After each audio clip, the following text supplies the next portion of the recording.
Janasena party విశాఖపట్నంలో 3 రోజుల పాటు సేనతో సేనాని అనే పేరుతో విస్తృత స్థాయి సమావేశాలు నిర్వహించనుంది. ఈ కార్యక్రమాలకు జనసేన అధ్యక్షులు, రాష్ట్ర ఉప ముఖ్యమంత్రి పవన్ కళ్యాణ్ హాజరై నేతలు, కార్యకర్తలకు దిశానిర్దేశం చేయనున్నారు.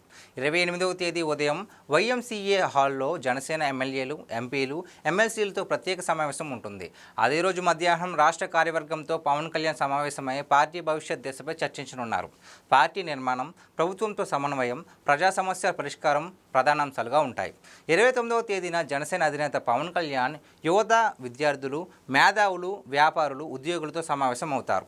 విశాఖపట్నం వేదికగా జరిగే ఈ సమావేశంలో యువత భవిష్యత్తు రాజకీయాల్లో పాత్ర, రాష్ట్ర అభివృద్ధి, ఉపాధి అవకాశాలపై చర్చిస్తారు. యువత ఆలోచనలను పార్టీ కార్యక్రమాల్లో ప్రతిబింబ చేయాలని లక్ష్యంగా ఈ సమావేశం ఏర్పాటు చేశారు. 30వ తేదీన విశాఖపట్నంలోని ఇందిరా ప్రియదర్శిని స్టేడియంలో రాష్ట్ర స్థాయి కార్యకర్తల సభ జరుగుతుంది. ఉత్తరాంధ్ర సాంస్కృతిక కార్యక్రమాలతో సభ ప్రారంభమవుతుంది. అనంతరం జనసేన అధ్యక్షులు పవన్ కళ్యాణ్ కార్యకర్తలను ఉద్దేశించి ప్రసంగిస్తారు. ఈ సభలో పార్టీ శ్రేణులకు నూతన ఉత్సాహం కల్పించనున్నారు. సేనాతో సేనాని సభ విజయవంతం కావడానికి జనసేన 12 ప్రత్యేక కమిటీలు ఏర్పాటు చేసింది. వాలంటీర్లు, అధికారులు, పోలీసులతో కలిసి అన్ని ఏర్పాట్లు చేస్తున్నారు.